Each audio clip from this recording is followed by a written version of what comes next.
Hi everyone, it's Dan here. I'm going to let you in on a little secret.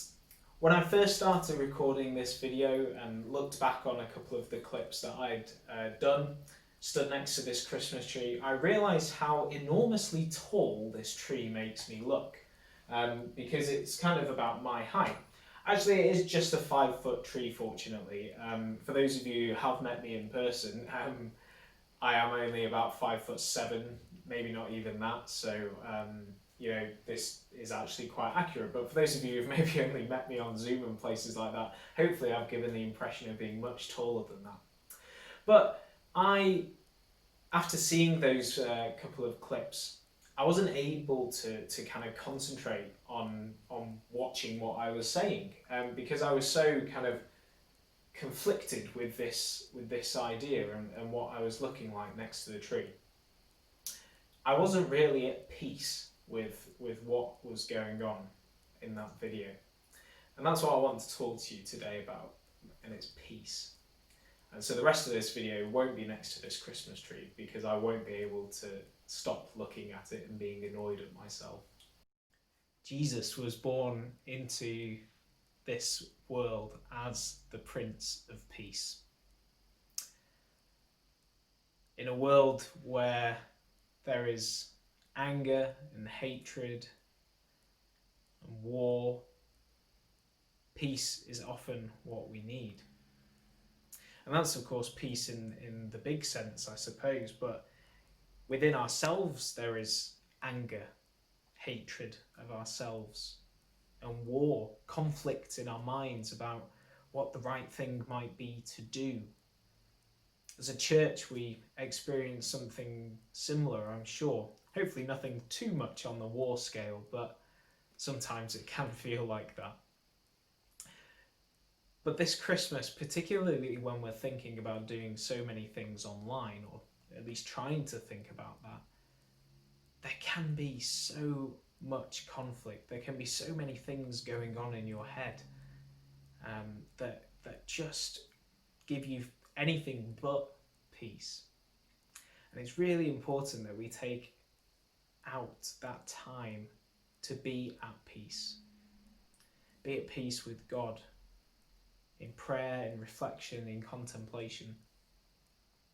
When lockdown first began back in March, and the word was that one piece of exercise per day. That was the phrase of the time. And if I'm honest, before lockdown, I was struggling to manage one piece of exercise a day. So if anything, it's actually made me do more, because since then I've certainly tried much harder to do that one piece of exercise. And of course, that one piece of exercise doesn't have to be what you might class as exercise. It could be a walk or just a wander around, really. But they've really helped me be at peace. When the government announced that you could do unlimited amounts of exercise in June and July, I thought, well, I'll probably be okay just with the one, thanks. One can be enough, of course. But it's that time you spend at peace. Up until recently, I lived with my parents and now live on my own.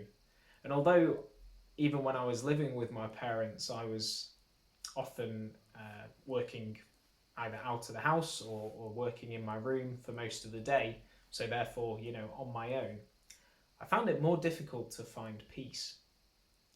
Now that I'm living on my own, you might think, well, you've got all that time on your own, surely you can find more peace.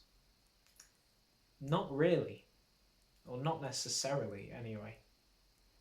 It still requires an active effort to find that peace, to find that time to spend with God.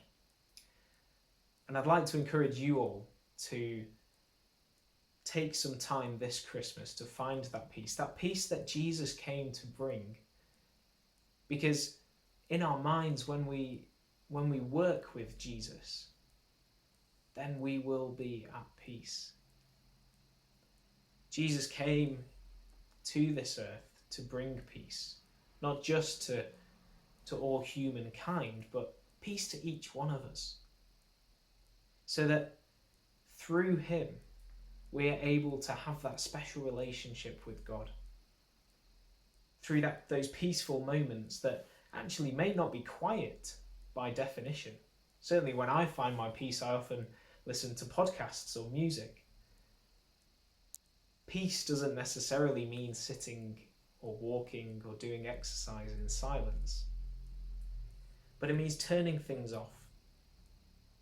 Perhaps quite literally, you could turn your phone off, turn your computer off, and find those times to be at peace and be with God this Christmas.